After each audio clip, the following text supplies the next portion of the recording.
Diyan ba, Sir Alan, sa area ng Trinidad and Tobago, yung mga bulaklak, kamusta kapag February 14, nagtataasan ba? Hindi, katulad dito sa ating bansang Pilipinas at mga tsokolate, Sir Alan?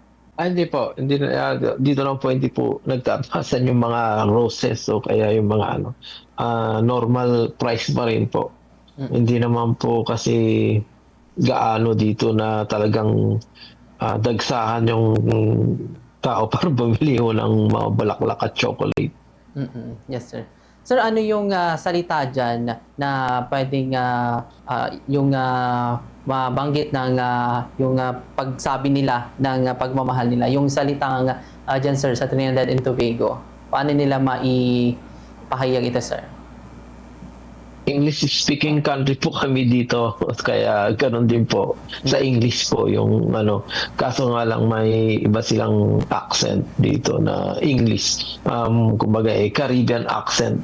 Pero English-speaking country po kami. Okay. Yes, sir, Alan.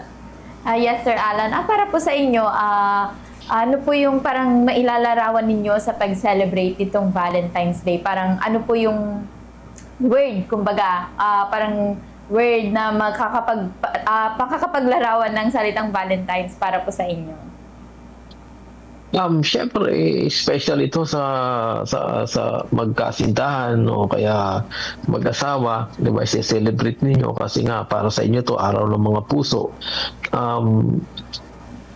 May mga katulad ng ibang mga hotel and restaurant dito, meron silang mga promo na Valentine's dinner o Valentine's lunch na sinasamantala naman ng mga lovebirds na pumupunta. Pero may papayo ko sa mga kababayan natin diyan sa Pilipinas.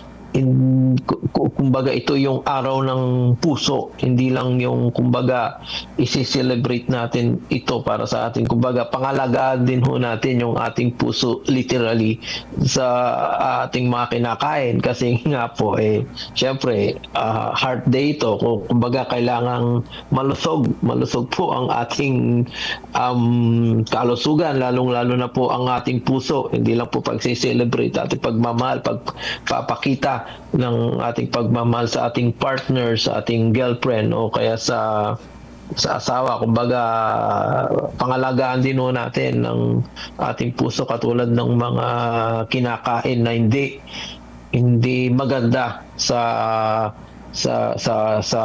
heart, 'di ba? May mga cholesterol, yung mga pag-inom. Ganun po dapat ang pag-celebrate natin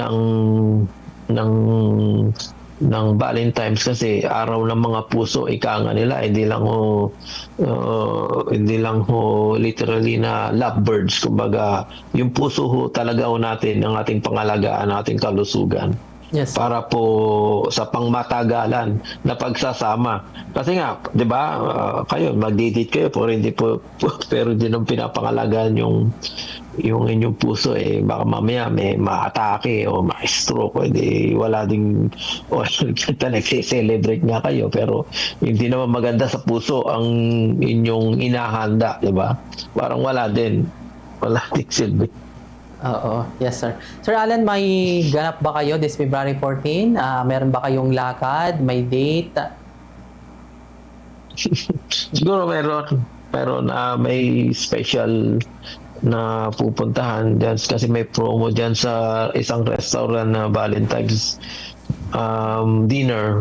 Baka sakali pag walang trabaho, weekend naman yun. Okay, yes, sir. Ayan. Siguro, sir, mga mensahe, pagbati sa ating mga kababayan, mga mahal nyo sa buhay din dito sa Pilipinas. Go ahead, Sir Alan.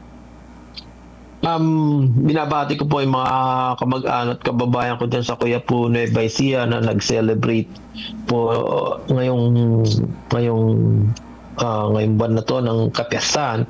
Actually, yung kahapon nag-celebrate po yung alumni sa St. Pius X Institute, yung lalong-lalo na po yung batch 1993. Binabati ko po kayo dyan at sana next year makatid po ako ng